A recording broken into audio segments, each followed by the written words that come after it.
Life is life.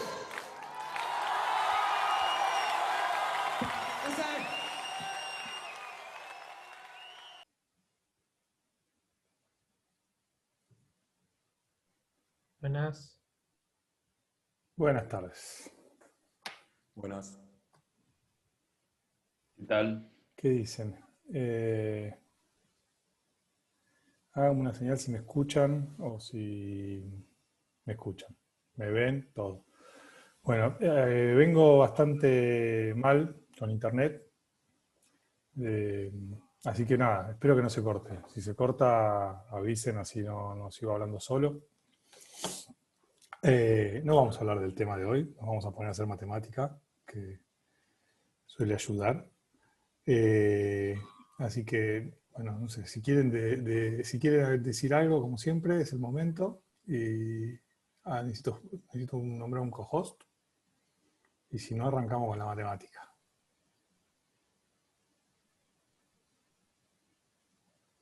Deberíamos tener muchas cosas para hablar, porque ya nos estamos acercando al final. ¿Quién va a ser el co-host? Sergio. ¿Está bien, Sergio? Perfecto. No sé cómo es, pero Bueno, hoy va a dar clase Jime. Se habrán dado cuenta que no soy Jime. Pero bueno, Jime está con muchas cosas porque se está yendo de viaje y bueno, nada, lo voy a hacer yo. No lo voy a hacer tan bien como lo hubiese hecho ella, pero lo voy a hacer yo. Igual voy a usar, ahora ahí ven, cuando ahora voy a compartir de vuelta, que la referencia que voy a usar es un GitHub que armó ella. Eso, ahí me trabé. Eso no es que se fue a internet, es mi computadora.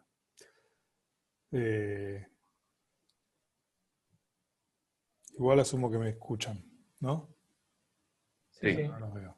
Desmutense porque tengo frisado del todo. Ahí voy. Bueno, igual eso va a ser para la segunda parte cuando hablemos de homología persistente. Primero quiero terminar un poco con las cosas que habían quedado la vez pasada de Fermat. Y vamos a hacer un breve repaso de la instancia de Fermat y lo que viene después es una cosa digamos, una cosa que estamos haciendo con Jime, con Eugenio Borghini, con Gabo Mindlin, de usar la distancia de Fermat para entender la topología de superficies. Eso es lo que viene después. Entonces, primero les voy a compartir pantalla y vamos a ir a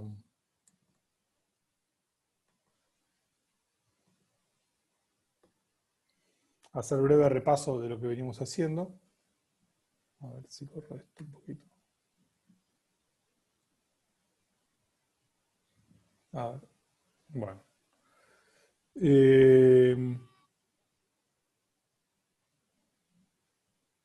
Esperen que... Ahí está. Bueno, entonces la vez pasada habíamos hablado un poco de percolación de primera pasada en ZD, que es el contexto clásico, pero después nos pasamos a percolación de primera pasada en proceso de Poisson, que es el contexto en el que nos interesa a nosotros, por la motivación de nuestro problema. Entonces habíamos dicho, bueno, tenemos un proceso de Poisson de intensidad 1 en RD, que son todos esos puntitos que están ahí. Le agregábamos el 0 por comodidad nuestra, llamábamos Q sub i a los puntitos, y dijimos, bueno, un camino es lo que uno se imagina, es una sucesión de puntos simplemente, finita. Bueno, puede ser infinita también en realidad, pero no nos vamos a dedicar a finitas nada más. Y el costo de un camino es agarrar la distancia euclidia entre dos puntos consecutivos y elevarla de alfa. ¿Está bien? O sea que, ¿se acuerdan que hacemos la interpretación linda era cuando alfa era 2? Que el costo de ese camino que tienen dibujado ahí es más o menos como el área, si está en dimensión 2, es el área de ese círculo. Y si está en dimensión D, bueno, pongan alfa igual a D, y es el volumen de esa esfera. Y entonces dijimos, bueno, vamos a considerar la distancia entre dos puntos, vamos a considerar todos los caminos que van de X a Y, y para cada uno miramos su costo, y ahora vamos a mirar el que tenga el menor costo posible. Y eso va a ser lo que vamos a llamar la distancia entre X e Y.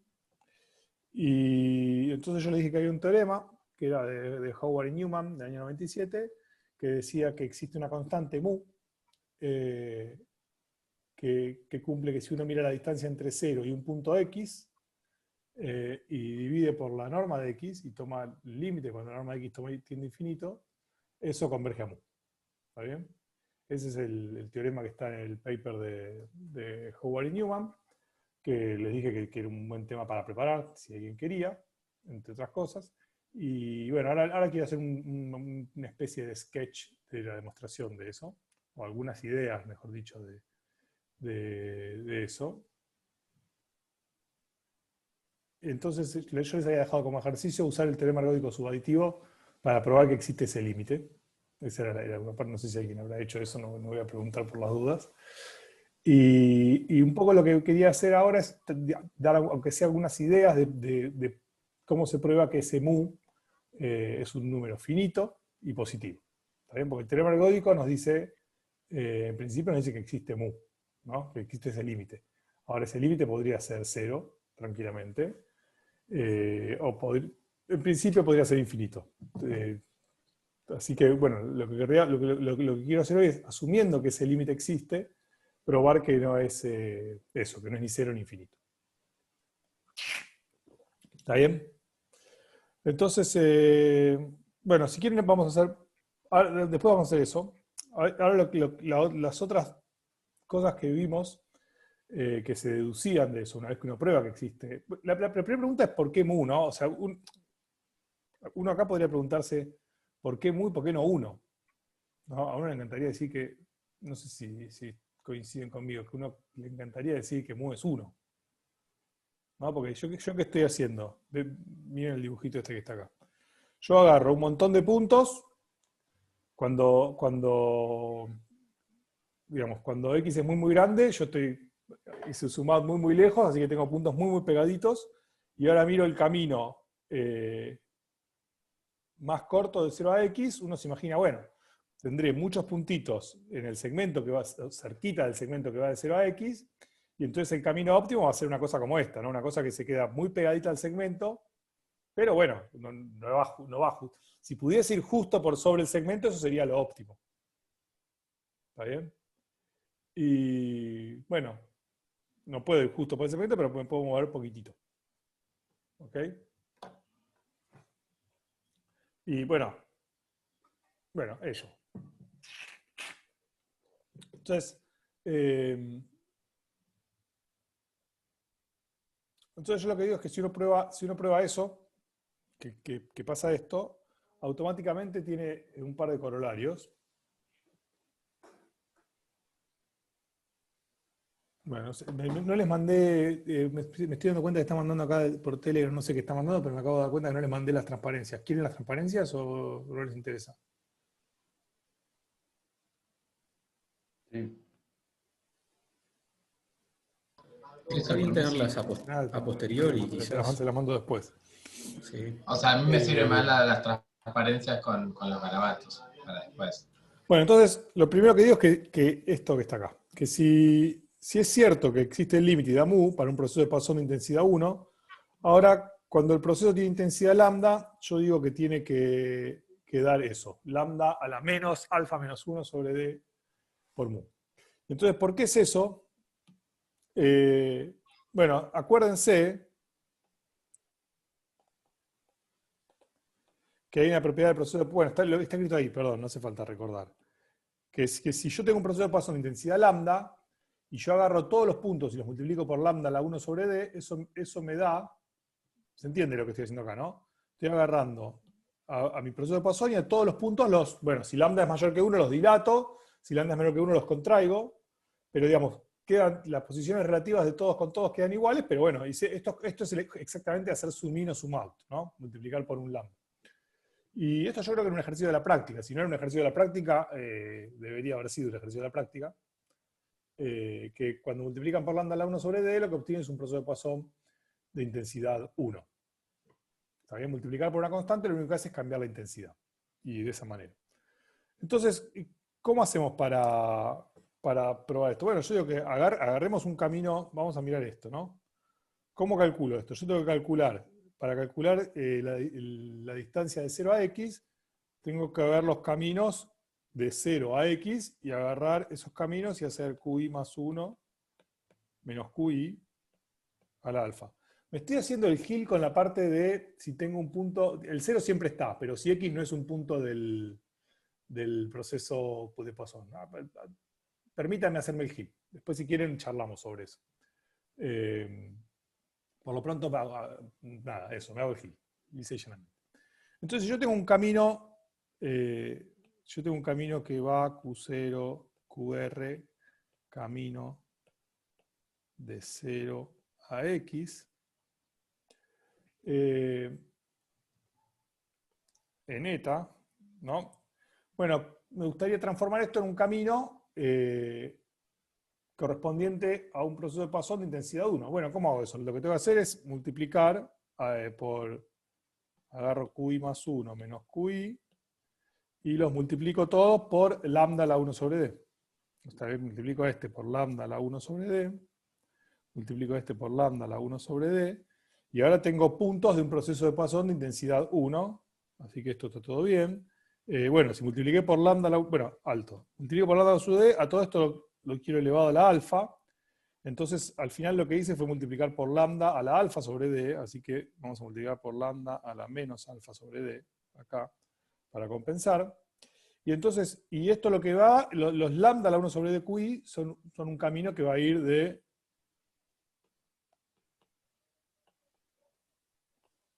de 0 hasta, bueno, este no va a ir hasta x, sino que va a ir hasta x por lambda a la 1 sobre d.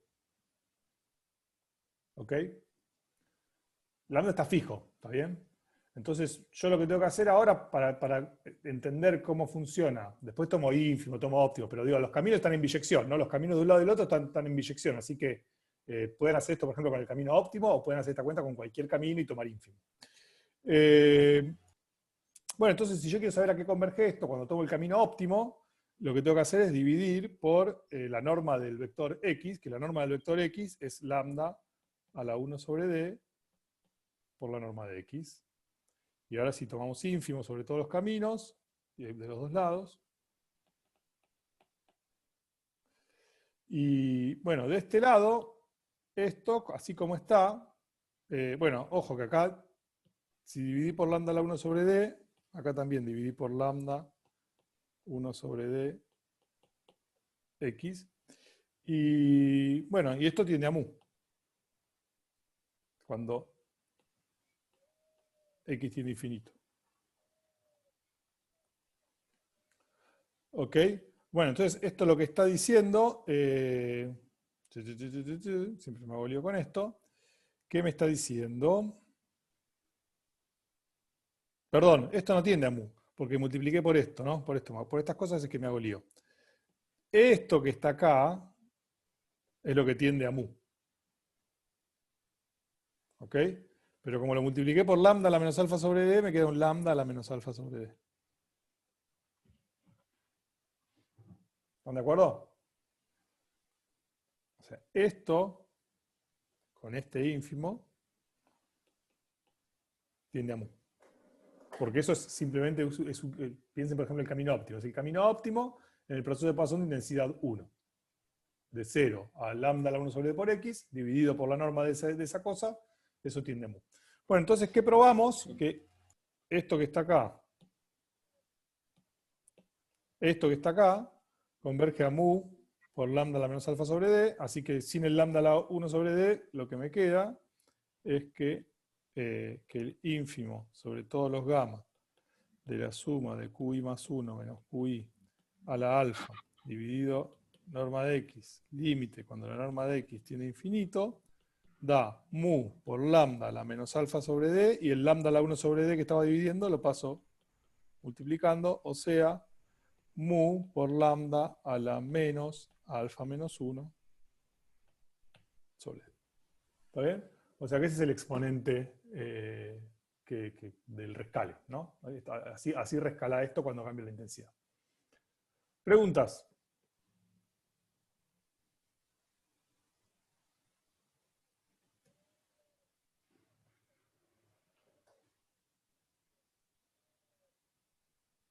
Qué silencio.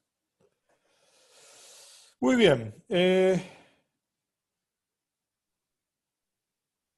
Vamos a borrar esto. Patu, nos dijiste, Yo nos iba... estoy con las transparencias de la clase pasada, por eso no se parecían a las de esta clase, ahora me acabo de dar cuenta. Bueno, Patu, segundo corolario. ¿Qué pasa ahora cuando yo, en vez de... Yo digo que, ya lo discutimos esto varias veces, que lo mismo que agarrar un proceso de Poisson y digamos, hacer zoom out, es, en vez de hacer zoom out, puedo quedarme quieto y hacer que el proceso se encoja, digamos. O sea que lo que hago es, en vez de hacer zoom out, lo que hago es aumentar la intensidad, que eso es lo que pasa cuando tengo n puntos y d.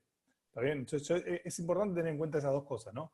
O sea, agarrar un proceso de Poisson y mirarlo en una caja muy, muy grande, es el mismo fenómeno que agarrar un conjunto fijo y aumentar la cantidad de puntos, ¿no? Aumentar la intensidad del proceso. O sea, de hecho, tomar intensidad N. Eso ya lo hicimos varias veces, eso. Ahora lo vamos a hacer una vez más. Entonces, como veo que están bastante aburridos, creo que voy a saltear estas cuentas directamente. Bueno, se las hago. O denme una señal, si prefieren que está saltee. bueno. Por mi parte está bueno, ¿no? A mí me gusta, no sé el resto, pero... Después la copita. Lo que sí, Por mí Patu, también.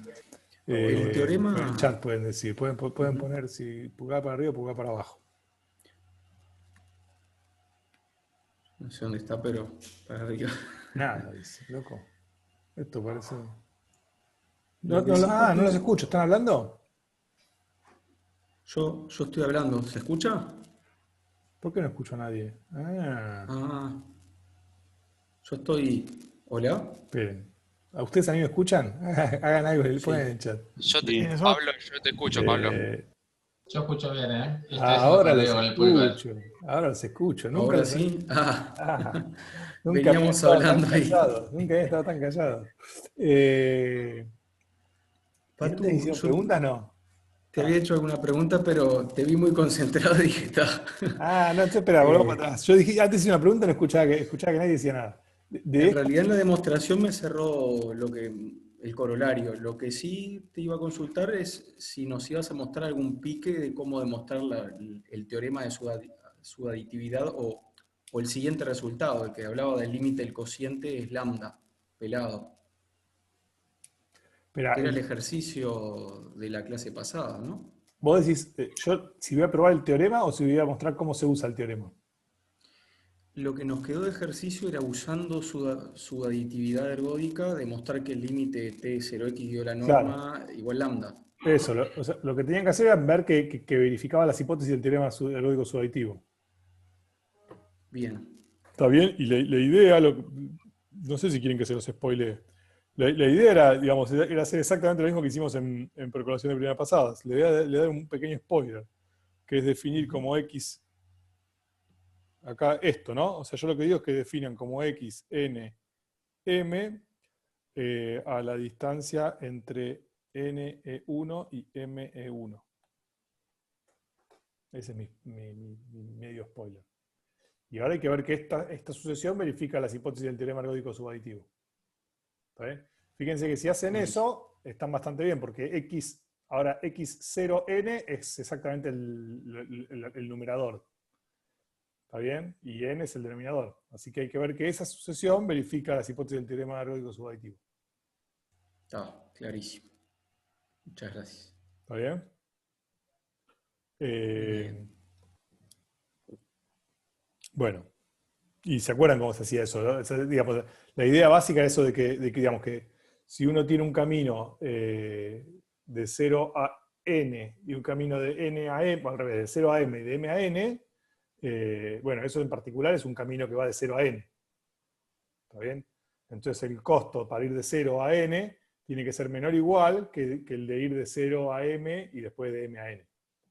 ¿Está bien? Es simplemente una cuestión de cantidad de caminos. O sea, como que no es una cosa tremendamente difícil probar la subaditividad. Muy bien. Entonces, esto estamos, tengo entendido yo. Y esto, dígame, si, o sea, ahora lo que voy a hacer es pasar lo siguiente. En vez de decir, en vez de agarrar y mandar un punto a infinito, o sea, mirar el proceso de Poisson en cajas cada vez más grandes, lo que ahora es, digo, dejo mi conjunto fijo y me traigo el proceso de Poisson para adentro. ¿Está bien? Entonces lo que hago es tengo un proceso de Poisson de intensidad n lambda.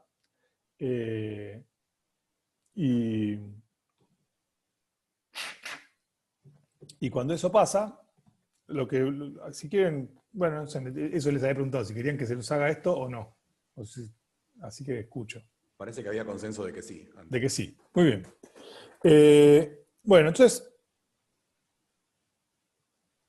voy a hacer la siguiente cuenta ahora. Acuérdense que, o sea, puedo volver a hacer lo mismo que antes, ¿no? O sea, si yo tengo, acá asumimos que B, o sea, lo que hay que suponer es que si dijimos, bueno, que B sea convexo, o en realidad lo que me va a importar es que el segmento que une de X, o sea, fijados X e Y, que el segmento que une X con Y esté todo contenido en B, para evitar cosas raras. Pero entonces, si todos estos son todos sketches de demostraciones, ¿no? Las demostraciones hay que hacerlas con mucho más cuidado, tener en cuenta muchas más cosas, pero bueno, hacemos lo que podemos.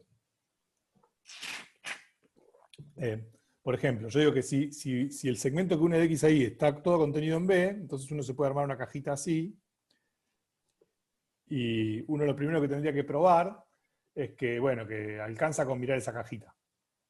Porque todos los caminos que salen de esa cajita van a ser más caros, ¿no? Entonces, como alcanza con mirar esa cajita, yo digo que al final todo podemos reducirlo al caso en que tenemos X es el origen, vamos a ver el caso en que X es el origen, y es un punto que está así, que está sobre el eje X. ¿Está bien? Podemos, porque si agarramos el proceso de Poisson y lo corremos para llevar el X al origen, y después lo giramos para poner Y sobre el eje X, sigue todo igual, ¿no? El proceso de Poisson es invariante por rotaciones y por traslaciones. Entonces podemos suponer que X está en el origen y que el punto Y está sobre el eje X. Y bueno, y ahora lo que vamos a hacer es, en esta situación, digamos, nosotros sabemos qué pasa si el proceso tiene intensidad lambda y mandamos I a infinito. Y ahora quiero hacer al revés. Quiero, en vez de mandar I a infinito, dejar ahí quieto y subir la intensidad, mandar la intensidad a infinito, que es el n. ¿Está bien? Entonces, vamos a hacer de vuelta el mismo truco. ¿Está bien? Si yo tengo un proceso de Poisson, si ahora eta es un proceso de Poisson de intensidad n lambda en B, entonces yo digo que, ¿cómo hago para tener un proceso de Poisson de intensidad 1? Tengo que hacer n lambda a la 1 sobre D.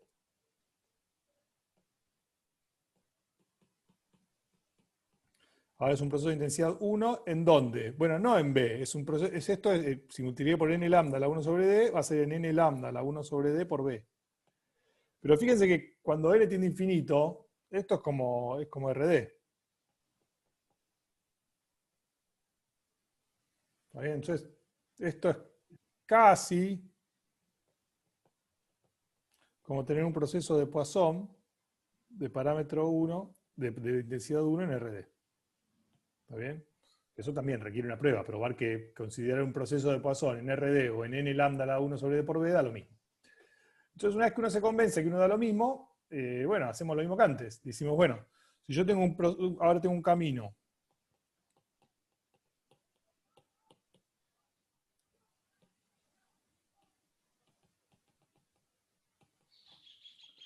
es un camino de 0 a I.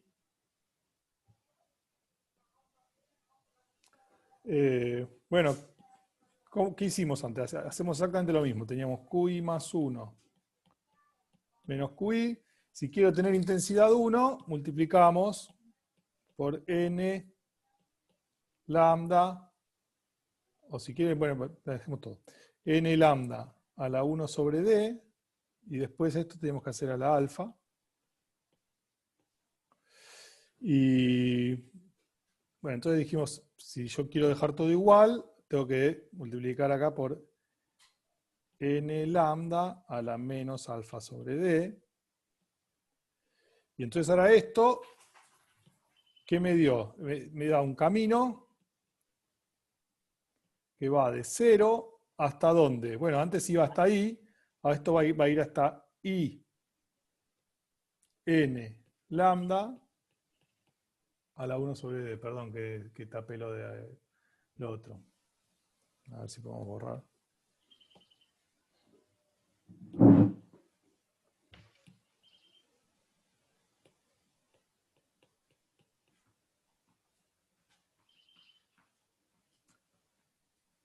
Bueno, estamos bastante bien, porque ahora, digamos, si yo hasta acá no hice nada, ¿no? Entonces, si yo quiero saber el límite de esto es un proceso de Poisson de intensidad 1, de vuelta, no es exactamente en todo RD, pero es casi como RD. Entonces ahora lo que tengo que hacer es dividir por la norma del vector S. Entonces dividimos por la norma de eso, que es la norma de I, por n lambda a la 1 sobre D. ¿Y esto a qué tiende? Bueno, sin la parte esta que está acá, esto así como está converge a mu.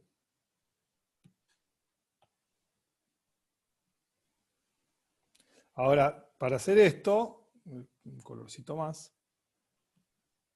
Bueno, el igual me pasé de mano, porque digo, la parte negra no la compensé. Así que si quiero que me quede un igual, tengo que dividir acá también por módulo de I n lambda a la 1 sobre D. Tengo una pregunta, Pablo. Sí, me mandé el mismo que antes, ahora lo arreglo. Sí, decime. Acá el camino que estamos mirando al final va de 0 a I o va de 0 a la norma de X menos Y. Porque Espera, déjame que primero arreglo algo que falta acá, ¿no? Ahí al mu falta multiplicarlo por algo, porque esta parte que está acá no hay que tenerla en cuenta para el límite. ¿Está bien? Al igual que antes, el límite es cuando uno toma todo esto. Y con los ínfimos, no puse los ínfimos. Entonces, eso tiende a mu, así que con esto tiende a mu por n lambda a la menos alfa sobre D. Ahora sí, Gonza, repetime tu pregunta. no, entiendo que el PPP de intensidad constante es invariante por rotaciones y traslaciones. Entonces, pones el origen en la X, joya, y ahora lo rotás para que la Y quede sobre el eje X, digamos, sobre el eje horizontal, pero no está a distancia Y, está a distancia norma de X menos Y. Ah, bueno, yo asumí que después va a ser norma de X menos Y. O sea, digamos, cuando X es 0, lo que pasa es que cuando X es 0, la norma de X menos Y o la norma de Y es lo mismo. Está bien lo que decís vos. Está bien lo que decís vos. Yo dije, Okay. asumí directamente que X es 0. Asumí que X es 0. Listo. Pero está perfecto lo que está diciendo. O sea, lo que me va a quedar después es que lo que importa es la distancia entre los dos puntos, porque, digamos, justamente Y, la norma de Y es la distancia entre los dos puntos. Así que después va a ser la que vas por el papel ese, la norma de X menos Y. Correcto. Joya. Bueno, entonces, ¿qué prueba esto? Nosotros vimos que estamos viendo que cuando ¿qué nos quedó acá? Que cuando dividimos por esto, convergemos a eso que está ahí. A n lambda menos alfa sobre d por mu. Entonces, ¿esto qué prueba? Igual que antes, bueno, esto prueba que si hacemos la suma de q sub i más 1 menos qi a la alfa,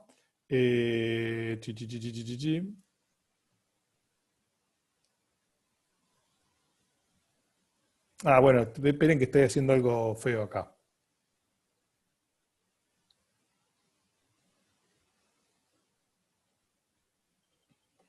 Estoy tomando límites de cosas que lo que me quedó en el límite tiene n. Eso es feo, ¿no?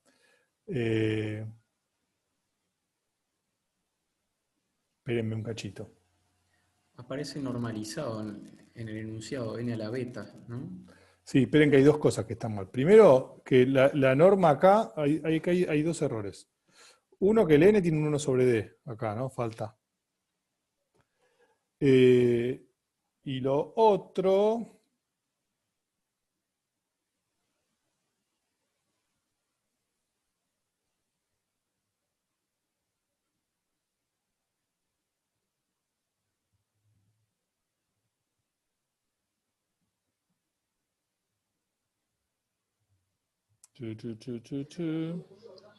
¿No se te cancelan ahí arriba el...?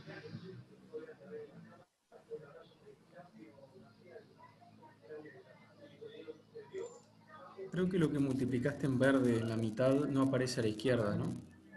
La normalización n lambda a la menos alfa sobre d. Tengo que hacer lo siguiente. Yo, lo que está en negro, lo que está encerrado en negro es cierto que eso que así como está converge a mí. Así que así como lo que está escrito ahí, digamos, vamos a hacerlo distinto. Yo partí de lo que está de este lado. Partí de esto. Bueno, acá hice un montón de cuentas. Ahora, supónganse que no tomé límite todavía, ¿no? Bueno, acá esto está bien, lo puse para compensar. Si queremos mantener esa tesitura, lo que me conviene hacer es, acá que yo dividí por esto, me conviene multiplicar por esto también para no tocar nada. Entonces déjenme multiplicar por eso también. Vamos a poner el igual acá. Y voy a multiplicar por esa cantidad que está acá, que es la norma de I, n a la, bueno, n lambda a la 1 sobre d. ¿Está bien? Entonces ahora no toqué nada, ahora tengo un igual, perfecto. ¿Ok? Entonces, ¿qué probamos? Ahora sí, lo que está en negro tiende a... Déjenme borrar acá. Lo que está en negro converge a mu. Entonces, si yo querría que esto tenga algún asidero, bueno, lo primero que necesitaría es que toda esta cosa que está acá converja a algo. ¿Está bien? Ahora, toda esta cosa que está acá, ¿quién es? Esto es un igual. Es el módulo de I y tenemos lambda.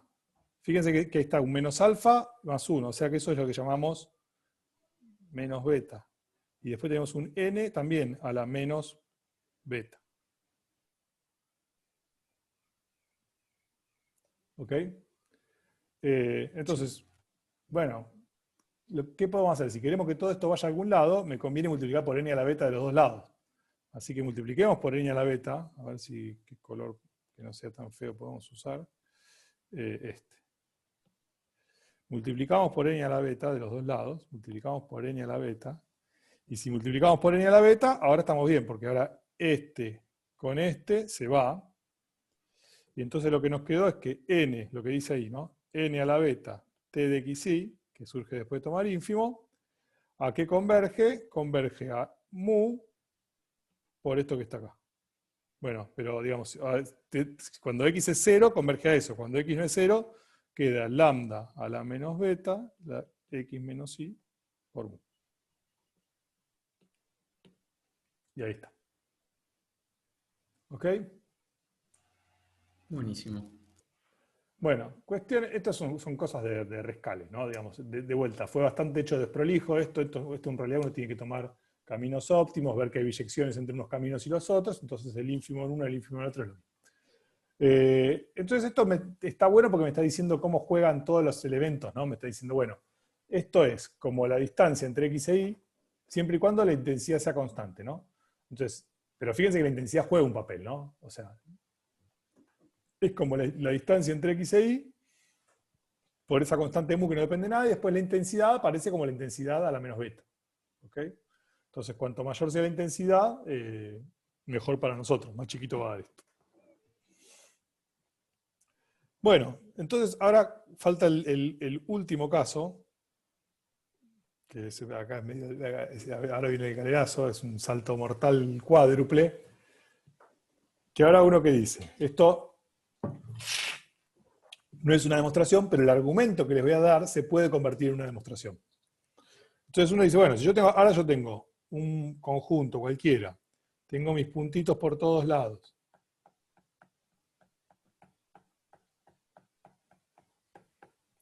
y tengo un punto X por acá, y un punto Y por acá, bueno, uno dice, bueno, ¿qué voy a tratar de hacer yo? Bueno, por un lado, ya vimos que digamos, yo para cualquier camino puedo ver cuánto vale ese camino, ¿no? O sea, puedo mirar el costo de ese camino. Ahora, cuando n tiende a infinito, sabemos a qué converge, ¿no? Digamos, si mi camino está convergiendo a algo, nosotros sabemos a qué converge eso porque acabamos de calcular, que es, digamos, en regiones donde la intensidad es más o menos constante, bueno, si multiplico por n a la beta, me da como la constante por el segmentito, ¿no? Entonces, digamos, si yo tengo un camino, cualquier camino, digamos, ¿no? Entonces yo tengo un camino por puntos de acá, ¿está bien? Y yo tengo muchos puntitos, nosotros lo que vamos a ver es que, digamos, para ese camino, el t de ese camino, bueno, converge, cuando n tiene infinito, si el camino está convergiendo a algo, ¿a quién? Podría partir ese camino en muchos cachitos, y en cada cachito es como la intensidad a la menos beta por la distancia de ese cachito. O sea que al final lo que me da es una suma de rimas, ¿no? Porque parto mi camino en cachitos y tengo en cada lugar la intensidad es más o menos constante, así que tengo la intensidad a la menos beta por la distancia de ese camino. Entonces lo voy a escribir así. Si yo puedo partir a mi camino en puntitos xy más 1, déjenme escribirlo mejor así. T de un camino es más o menos como la suma de ciertos lambda i's a la menos beta por xy más 1 menos xy, porque eso vale localmente, ¿no? Localmente se comporta de esa manera. Bueno, pero entonces esto ahora sí, ¿esto a qué tiende? Para ese camino va a converger al integral en gamma. Lambda i es la intensidad, así que esto es 1 sobre f a la beta, y bueno, y después de L, la longitud de arco. ¿Ok? Diferencial longitud de arco. Bueno, entonces ahora dice, bueno, si esto es así, ahora después si tomo ínfimo de los dos lados, bueno, habrá que buscar el camino más corto, acá, y ver que alrededor de ese camino me puedo construir estas mismas cosas. ¿Está bien?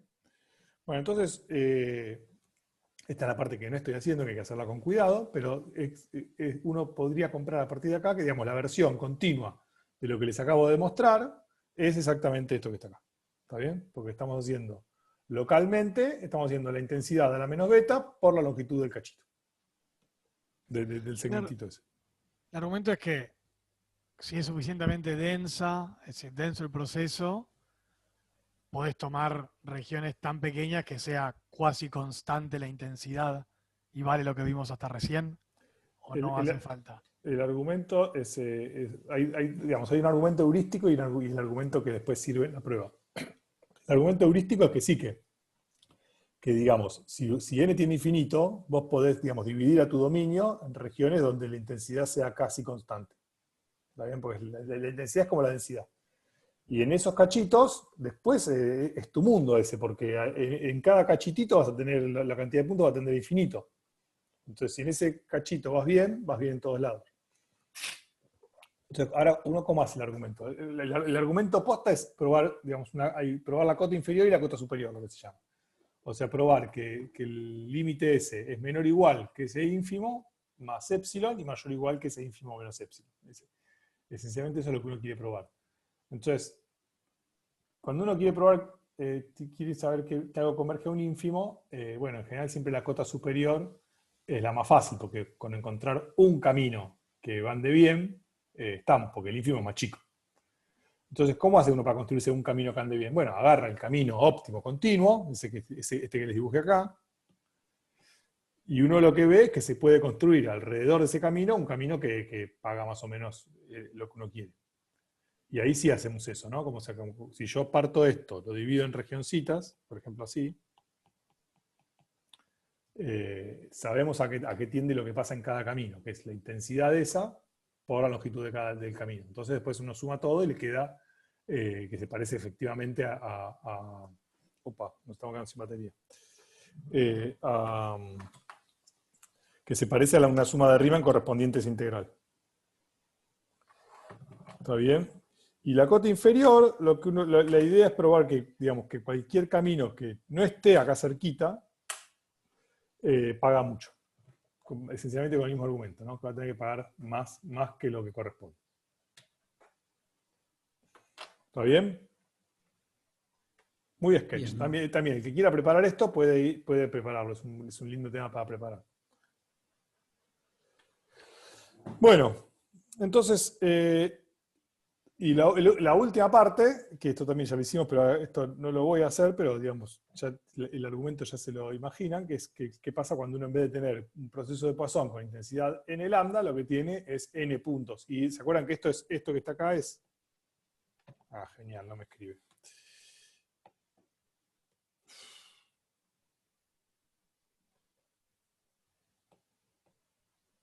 Qué guacho. Cuando lo enchufo no. A ver, espera un cachito. Bueno, ahora lo cargo un ratito. Epa. Esto que está acá es n puntos I y D con intensidad F. Con densidad F, perdón. ¿Ok? Pero eso ya lo habíamos hecho. ¿Se acuerdan que nosotros vimos que, digamos, n puntos I y D con densidad F o un proceso de Poisson con intensidad NF eran más o menos lo mismo cuando n tendía a infinito. ¿Se acuerdan? Entonces, bueno, esa es la otra parte del argumento. Bueno, dicho esto, voy a charlarles un rato mientras se carga el lápiz y aprovecho para ir a las otras transparencias.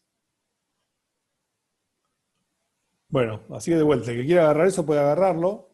Ah, no la pegué un cachito. No bajé las slides.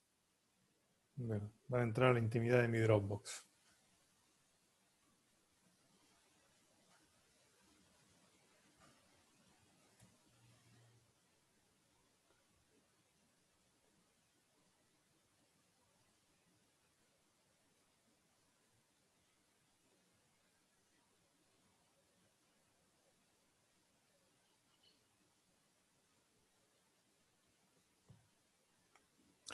Bueno, entonces esto es lo que ya hicimos.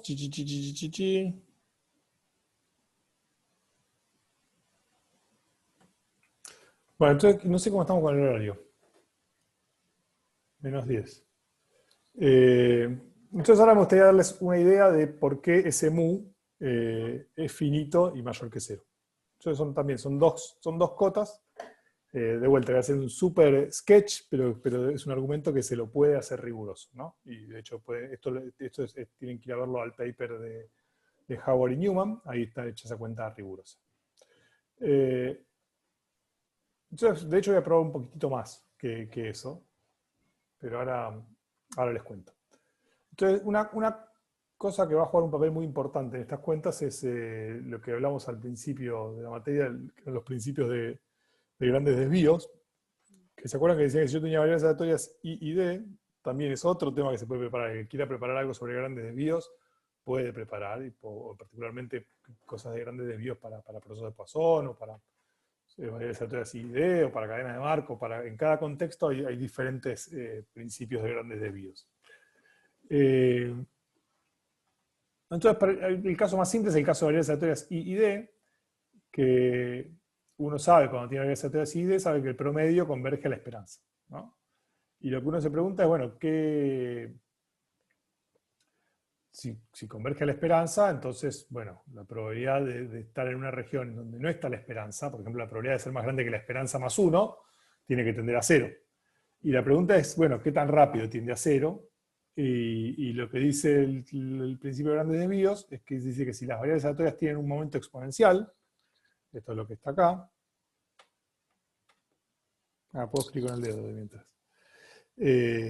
Esto que está acá, si tengo un momento exponencial, entonces pasa lo siguiente, que es que para x que sea más grande que la esperanza de x1, la probabilidad de ser más grande que eso, piensen que estoy haciendo esto, ¿no? Acá tengo la recta, por acá tengo la esperanza de mi variable aleatoria.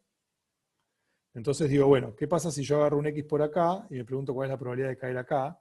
Eso tiene que tender a 0. Bueno, no solo que tiende a 0, sino que tiende a 0 como e a la menos n por i de x. Y i de x justamente me dice quién es la constante. O sea, tiende a 0 exponencialmente rápido y la constante me la da una función que se llama la función de tasa, que, bueno, que para cada x toma un valor distinto y en general, bueno, lo que uno se imagina, ¿no? Que cuanto más grande es x para la derecha, más grande es i de x. Y si x es menor que la esperanza de x, ahora si yo agarro un x por acá, bueno, algo parecido. Entonces ahora la probabilidad de que el promedio sea más grande, más chico, perdón, que x, bueno, lo mismo. Va a ser como e a la menos n i de x, donde i de x es la función de tasa y la que me dice qué constante es la que pasa con eso. Y la función esta i de x es una función que depende de la distribución, o sea, ya no es una cosa universal. Según cómo sea la distribución, este decaimiento es más rápido o no tan rápido. ¿Está bien? Y bueno, eso lo vamos a usar ahora. ¿Estamos? Bien. Bueno, entonces, una idea para el caso mu menor que infinito. Entonces, ¿se acuerdan que nosotros qué estamos queriendo probar? Nosotros sabemos que t de 0, n e1, si quieren, dividido n, esto converge a mu. Esto es el... ¿Se acuerdan que esto es un ínfimo, ¿no? Es ínfimo sobre los t de gamma. Los caminos que van de 0 a n1. Entonces, si queremos probar que esto es finito, en realidad, con el teorema ergódico subaditivo, automáticamente da que es finito, pero uno tiene que ver digamos, que hay una esperanza que es finita. Entonces, yo voy a hacer algo, digamos, voy a probar que es finito sin usar el teorema ergódico subaditivo, y esto automáticamente también esta cuenta va a servir para probar que la esperanza que está involucrada en el teorema ergódico subaditivo es finita. Entonces, si uno quiere probar que esto es finito, lo que tiene que hacer es encontrar un camino. Si yo para cada n encuentro un camino, con probabilidad grande, ¿no? Un camino y que esa sucesión de caminitos, cuando divido por n, converge a algo que está acotado, o sea, la puedo acotar por algo, entonces automáticamente ese mu tiene que ser finito. Entonces lo que tengo que hacer es encontrar un camino que sea de orden. Lo que está diciendo esto, está diciendo que el camino al que va de 0 a n es de orden n, ¿no? El costo. O sea que es como n por mu. Entonces, si encontramos un camino cuyo costo sea de orden n, digamos que sea como n por algo y ese algo fijo, una constante fija, entonces estamos. Entonces el objetivo es encontrar ese camino. Entonces, ¿qué vamos a hacer? Vamos a agarrar, como antes, tengo el 0 acá, tengo el n e1 acá, y bueno, uno se imagina más o menos que el camino óptimo, ¿se acuerdan que dijimos que el camino óptimo, uno se imagina que va a estar más o menos pegadito ahí? Y entonces podemos agarrar y hacer eso, decir, bueno, busquemos un camino que esté más o menos pegadito, y eso debería andar más o menos bien. No necesariamente va a ser el óptimo, pero con que sea del orden del óptimo nos alcanza. Entonces lo que vamos a hacer es tomar, vamos a suponer que D es 2, para simplificar, pero después van a ver que el argumento es válido para cualquier dimensión. Entonces voy a ir un medio para arriba, un medio para abajo, y voy a hacer un cilindro. En dimensión 2 sería un rectángulo. Hasta NE1. O sea, de lado 1 y de ancho N por E1. Y vamos a mirar el proceso de Poisson acá adentro. ¿Cómo condiciona esa recta? Qué difícil hacer un proceso de Poisson después de haber dibujado eso. Bueno, ese es el proceso de Poisson. Entonces, ¿qué podemos hacer ahora?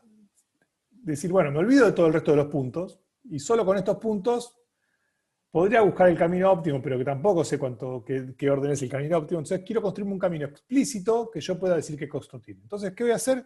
Lo que voy a hacer es proyectar todos estos puntos sobre el eje X.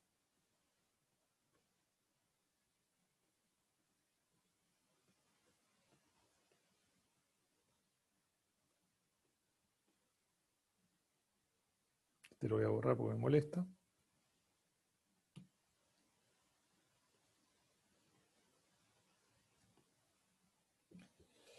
Y ahora tengo como un camino candidato, que es agarrar y, digamos, tomar los puntos en este orden. Así como ahora me quedaron ordenados, y voy recorriendo en este orden. O sea, acá, bueno, empiezo acá, vengo para acá, acá, acá, acá, acá, acá, acá, acá, acá, acá, acá, acá, acá, acá, acá, acá, acá, y acá, y después voy a ir.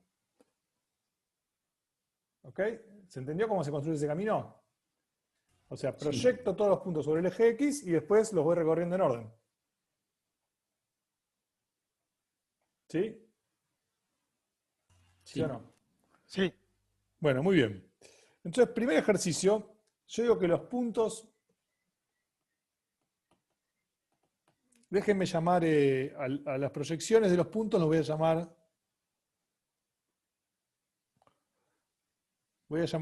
al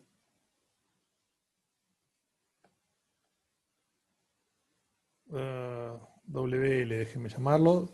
A los puntos proyectados los llamo WL, este sería W más 1, y voy a llamar RL a WL más 1 menos WL.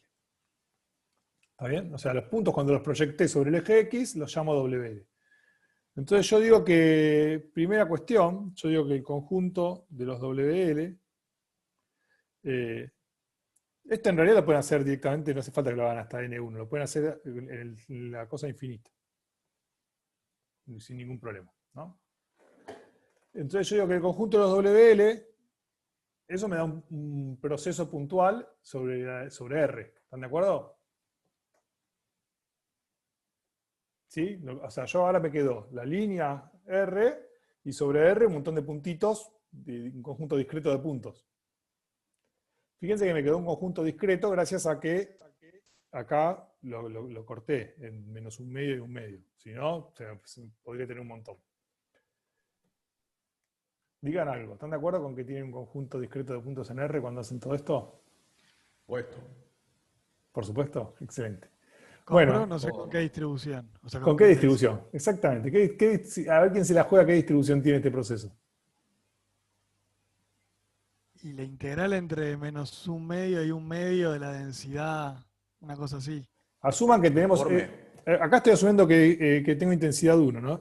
O sea, esta es un proceso puntual de Poisson de intensidad 1. Porque ¿se acuerdan que dijimos todo se reduce al caso de estudiar un proceso puntual de Poisson de intensidad 1? Si entendemos ese caso, entendemos todo. Yo he puesto un peso a uniforme entre 0 y N1.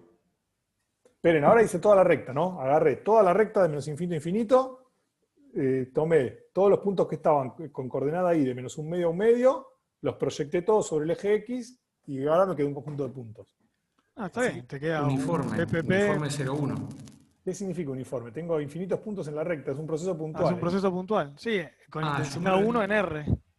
¿Qué? ¿RL es la variable? 1 en R, digo yo. ¿Cuál es la variable a la que se quiere ver la distribución? ¿R sub L? No la variable. Tengo un conjunto de puntos en R Sí. y eso es un proceso puntual, no es una variable. Ah, yo pensé que te referías a la distancia de R sub L, que es la resta de esos W chica. Ahora vamos a la resta de esos. ¿Están de acuerdo que si yo tengo, si yo miro el conjunto de puntos que me quedó en la recta, eso es un proceso puntual? Y ahora, Gonza, ¿qué decís vos de la distribución? Si yo me lo voy a jugar a que termina siendo de vuelta 1, pero en R directamente. De vuelta a 1 es la intensidad. Pero La intensidad es y la 1 distribución? sobre R. ¿Pero qué? Pero, Son de vuelta un PPP. En R. es Poisson, eso, lo importante es eso. Vuelve a ser un proceso de Poisson. ¿Están de acuerdo? Eso no es obvio, ¿no? Sí. O sea, Proyectar sobre una dimensión. bueno, eso digamos, no es una obviedad, pero es cierto. Digamos, no siempre que yo agarre un proceso de Poisson y haga cualquier cosa me va a volver a quedar un proceso de Poisson. Me podría quedar un proceso que no sea Poisson. Pero en este caso es cierto, es un proceso de Poisson. Entonces yo digo que ahora estos están en Z, ¿no? Y estos son un proceso de Poisson de intensidad 1. ¿Está bien? Lo que hay que hacer es, nada, ver que verifica la definición. Cuando quieren calcular la cantidad de puntos que hay en un intervalo, se van a dar cuenta que es Poisson. ¿Por qué? Cuando yo quiero mirar la cantidad de puntos que hay, por ejemplo, en este intervalo, si yo quiero mirar la cantidad de puntos que hay en este intervalo, lo que tengo que hacer es mirar la cantidad de puntos que hay en este rectángulo. Y eso es una abreviatura de Poisson. Y después, si agarran dos intervalos disjuntos, bueno, preguntarse cuántos puntos caen en esos dos intervalos es preguntarse qué pasa en dos rectángulos disjuntos. Entonces, bueno, nada, de vuelta, sacan las mismas propiedades. Entonces, el ejercicio lo más importante es que vuelve a ser... ¿Se cortó esto o no? Estoy teniendo problemas, me parece. ¿Me están escuchando?